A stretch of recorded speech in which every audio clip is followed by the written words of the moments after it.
Student आज हम इस वीडियो में किसी दिए गए कर्व के किसी भी पॉइंट पर टैंजेंट एंड नॉर्मल के लिए स्लोप एंड इक्वेशन दोनों फाइंड करेंगे।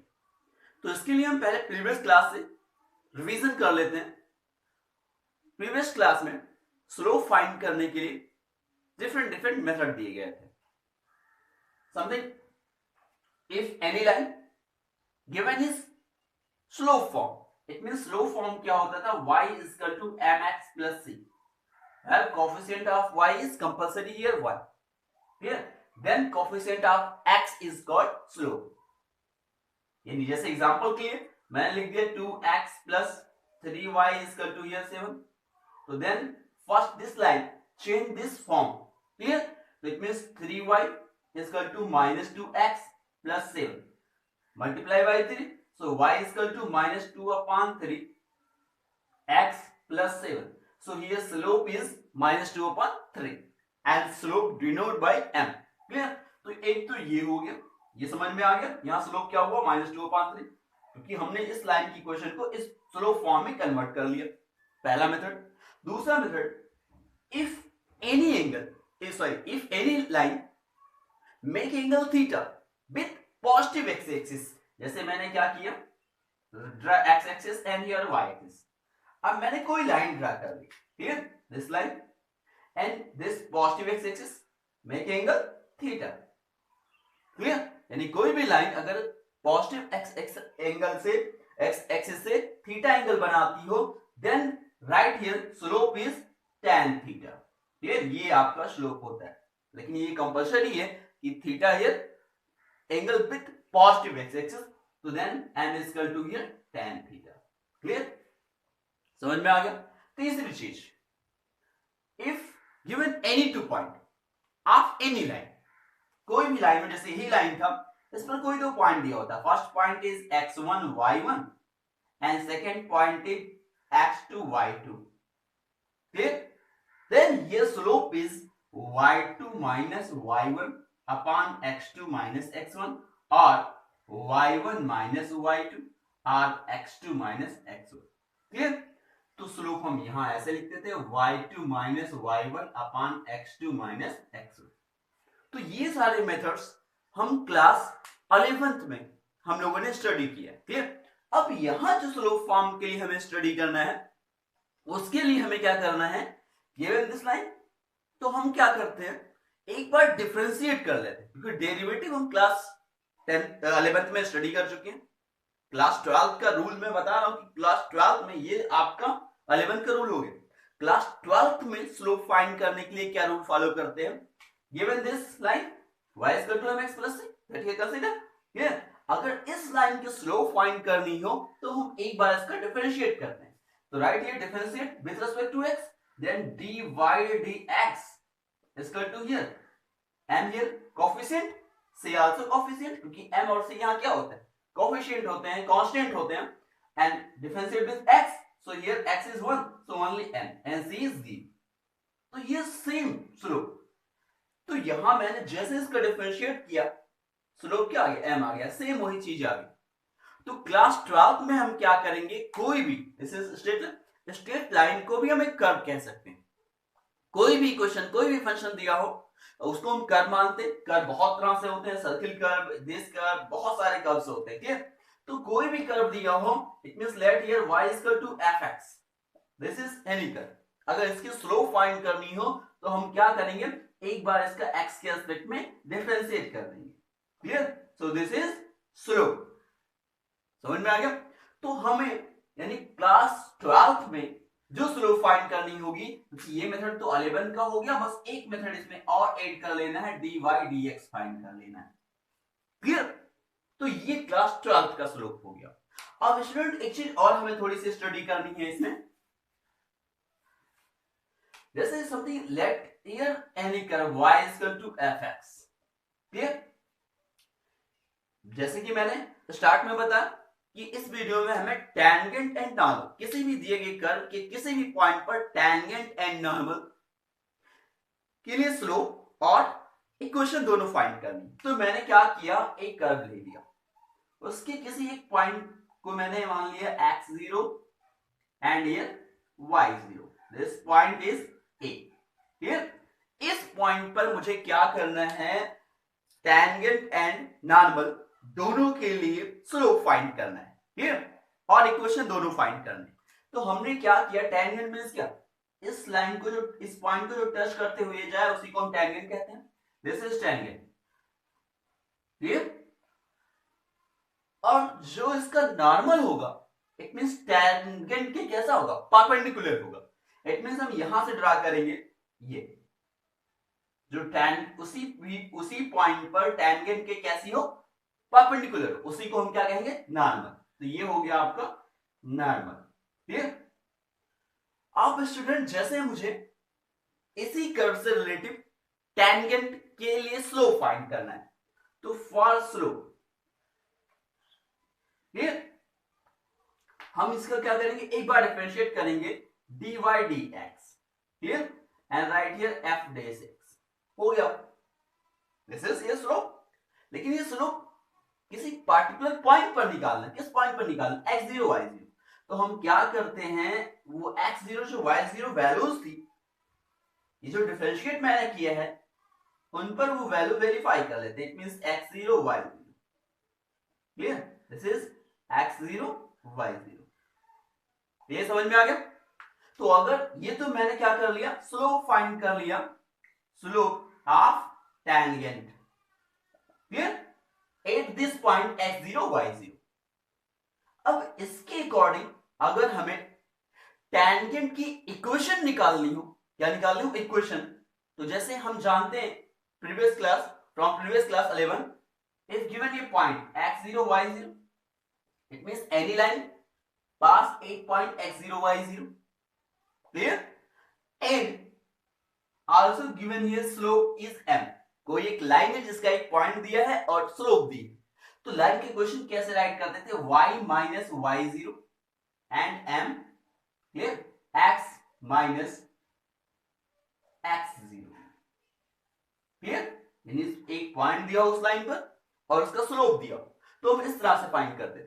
तो यहां भी मैंने क्या किया, इस टेंजेंट की स्लोप तो फाइंड कर, और उस टेंजेंट पर एक पॉइंट पहले से आपका दिया गया, तो आप क्लास 11th यूज करेंगे ये फॉर्मूला, तो लिखेंगे equation of tangent. Clear? Then y minus y0, और ये जो डिफरेंशिएशन आपने किया है, it means f dash x और dy dx, दोनों में से कोई एक वैल्यू आपने dy dx राइट कर दिया। Clear? x0 y0 and x minus x0, this is the equation of tangent. तो वही सेम चीज मैंने यहां भी लिखी है कि let equation of any curve is y equal to fx, then the equation of the tangent at x0 y0 is y minus y0 and dy dx x0 y0। यहां f डैश x भी आप right कर सकते हैं and x minus x0। Clear? तो ये समझ में आ गया आपको। अब स्टूडेंट दूसरी चीज जो हम क्लास 11th में क्या स्टडी करते थे, कि समथिंग अगर कोई दो लाइन, क्लियर, और ये दोनों एक दूसरे को इंटरसेप्ट करती हो किसी भी पॉइंट पर। अब मुझे क्या करना है, अगर ये देखना है कि ये दोनों लाइनें जो थी L1 एंड L2 एक दूसरे को परपेंडिकुलर पर इंटरसेप्ट करती हो या नॉर्मल हो एक दूसरे के, तो हम क्या करते थे, फर्स्ट लाइन की स्लोप और सेकंड लाइन की स्लोप दोनों को आपस में मल्टीप्लाई करते थे। Clear? If this is equal to ये -1, यानी कोई भी दो लाइन अगर आपस में इंटरसेक्ट करती हो, उन दोनों के स्लोप को मल्टीप्लाई करते थे। If this is equal is -1, then both line naturally perpendicular और नेचुरली नॉर्मल, एक दूसरे के नॉर्मल होंगे या परपेंडिकुलर होंगे। ये क्लास 11th में हम लोगों ने स्टडी किया। तो स्टूडेंट हम यहां देखते हैं टेंजेंट के लिए हमने स्लोप फाइंड कर लिया। क्या फाइंड किया, dy dx और f डैश x, जो पॉइंट था वो पॉइंट लिखेंगे। तो ये लाइन जो इस टेंजेंट की कैसी है, नॉर्मल है। क्लियर? तो अगर मैंने इसको समथिंग अगर m1 कंसीडर कर लिया, क्लियर, तो और नॉर्मल के लिए m2 मान लिया, ये दोनों लाइन एक दूसरे के कैसे हैं, परपेंडिकुलर है, इट मींस नॉर्मल है, नॉर्मल है परपेंडिकुलर। तो क्लास 11 के रूल से अगर ये दोनों आपस में परपेंडिकुलर हैं, तो दोनों के स्लोप m1 m2 का मल्टीप्लिकेशन क्या होना चाहिए, -1। सो हियर m2 क्या है? स्लोप ऑफ नॉर्मल, इस लाइन का slope. So m2 is equal to here -1 upon m1। m1 की वैल्यू आपने क्या लिखी? dy dx। क्लियर? ये किसका स्लोप? नॉर्मल का स्लोप। क्लियर? तो आपने अब किसी पॉइंट पर, पार्टिकुलर पॉइंट पर फाइंड करना हो स्लोप, तो आप यहां क्या लिखेंगे? x0 y0। इट मींस इस पॉइंट पर आपको स्लोप फाइंड करनी है। क्लियर? तो आपको, यानी ये तो हमने क्लास 11 में ही स्टडी किया था, बस थोड़ा सा आपको रिएक्शन देना था। तो स्टूडेंट, जब यहां हम टेंजेंट के लिए स्लोप फाइंड कर लिए, तो नॉर्मल के लिए क्या होगा? जस्ट उसका रेशियो फोकल कर दो और माइनस लगा दो। क्लियर? तो यहां आपने लिख लिया। तो इक्वेशन भी सेम वैसे लिखेंगे, क्योंकि जब किसी भी लाइन के लिए आपके लिए जब ये पॉइंट दिया हो x0 y0, कोई एक लाइन एक पॉइंट से पास करता हो, क्योंकि ये लाइन भी उसी पॉइंट से पास करती है, और इस लाइन का स्लोप भी पता हो गया, तो इसके लिए भी डायरेक्ट इक्वेशन लिखोगे y minus y0 and 1 upon minus dy dx। Clear? And x0 y0 and x minus x0। तो ये आपका किसका इक्वेशन हो गया? नॉर्मल का इक्वेशन हो गया। क्लियर? तो हम किसी भी दिए गए कर्व के एक पार्टिकुलर पॉइंट पर टेंजेंट के लिए स्लोप और नॉर्मल के लिए slope, help of previous class 11, clear, उससे हम लोग फाइंड कर लेते हैं। तो ये हुआ इक्वेशन। वही चीज मैंने यहां लिखी कि and equation of the normal at x0 y0 is y minus y0। Just इसका मैंने रेसिप्रोकल यहां कर दिया। क्लियर? और यहां मैंने माइनस लगा दिया। Clear? x0 y0 and x0 y0 ये डिनोट गिवन दिस पॉइंट, जिस पॉइंट पर आपको स्लोप और इक्वेशन निकालना है वो पॉइंट हो गया। क्लियर? तो आपको किसी भी कर्व के दिए गए किसी भी पॉइंट पर स्लोप कैसे फाइंड करना? डायरेक्ट डिफरेंशिएट कर दो, वैल्यू पुट कर दो, जो पॉइंट दिया हो, स्लोप निकल गया। इक्वेशन क्लास 11 के अकॉर्डिंग निकालेंगे और नॉर्मल के लिए भी क्लास 11 का यूज करेंगे। क्लियर? ये समझ में आ गया दोनों पॉइंट्स? तो अब हम स्टूडेंट नोट में कुछ इंपॉर्टेंट चीजें लिखी हैं, वो चीजें हम देखते हैं। ये तो आपका रफ था, तो क्लियर? अब हम देखते हैं नोट में क्या चीजें हैं, बहुत इंपॉर्टेंट चीजें हैं। क्लियर? तो नोट में क्या कह रहा है कि slope of the tangent line is 0, यानी कोई भी टेंजेंट लाइन होकर उसका स्लोप क्या हो? 0। तो स्लोप 0 मींस क्या? Slope 0 means it means slope here denote dy dx। तो dy dx क्या हो गया? dy dx और tan थीटा, अभी मैंने बताया m is equal to here tan theta और dy dx आप y2 minus y1 upon x2 minus x1। लेकिन ये सब डिफरेंट कंडीशन पर निकलते हैं। अगर एक ही लाइन के सारे कंडीशन एक ही क्वेश्चन में दिए हो तो सबका स्लोप सेम आएगा। क्लियर? तो अब स्टूडेंट, जैसे मैंने कहा कि आपका स्लोप 0 दिया है, इट मींस dy dx क्या दिया गया है? आपका 0। तो dy dx it means tan theta भी 0 मान सकते हैं। तो अगर हम इन दोनों के कंडीशन से निकालेंगे तो थीटा इक्वल टू क्या आएगा? 0, क्योंकि थीटा इक्वल टू 0 पर tan की वैल्यू क्या होती है? 0। तो अगर ये कहते कि किसी भी टेंजेंट लाइन की स्लोप 0 है, तो इट मींस एंगल क्या होगा? तो थीटा इक्वल टू 0 होगा। क्लियर? लेकिन एक स्पेशल और कंडीशन निकलता है, dy dx इक्वल टू क्या हो जाएगा? 0। तो वो ही चीज मैंने लिख दी, dy dx equal to tan theta equal to 0। तो कंडीशन आपको दोनों याद रखनी है। एंगल क्या होगा? अगर किसी भी लाइन का स्लोप 0 हुआ तो एंगल क्या होगा? 0 होगा। लेकिन एक कंडीशन जो इंपॉर्टेंट कंडीशन है वो है आपकी dy dx equal to here 0। Clear? समझ में आ गया? और आगे लिख दिया गया कि अगर ऐसा है, यानी किसी भी टेंजेंट के स्लोप 0 है, तो वो जो लाइन होगी टेंजेंट लाइन, वो किसके पैरेलल होगी? तो वो किसके पैरेलल होगी? एक्स एक्सिस के पैरेलल होगी। समझ में आ गया? अब हम दूसरी चीज लेते हैं। एक्स एक्सिस का मतलब पैरेलल एक्स एक्सिस, मतलब ये हुआ एक्स और ये हुआ वाई। इट मींस अगर उस लाइन का इक्वेशन देखा जाए तो y equal to here constant. ये भी क्लास 11 में स्ट्रेट लाइन में मैंने आप लोगों को बताया। Clear?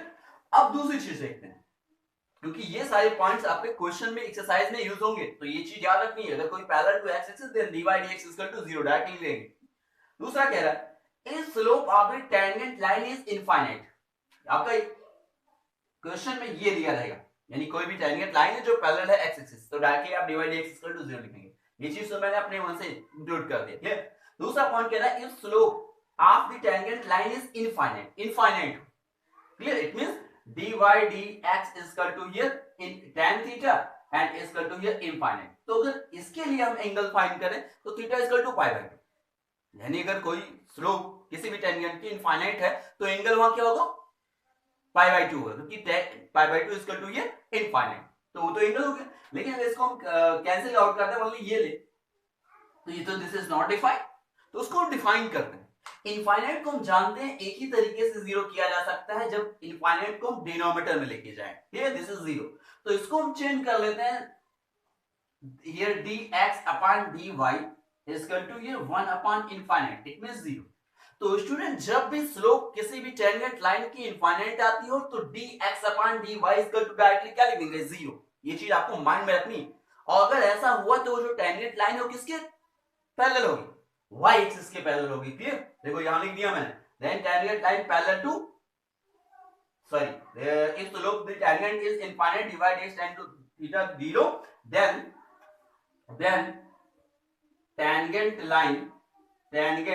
line parallel to y axis, clear, that is x is equal to constant, clear। लेकिन सबसे इंपॉर्टेंट चीज जो है इसमें dx upon dy is equal to 0, आपको ये इंपॉर्टेंट चीजें है माइंड में रखनी है कि अगर कोई भी line, it means tangent line की जो इक्वेशन हुई वो y एक्सिस के पैरेलल है तो dx upon dy is equal to क्या होगा 0, अगर x एक्सिस के पैरेलल है then dy dx is equal to 0। ये बहुत इंपॉर्टेंट चीजें हैं, क्लियर।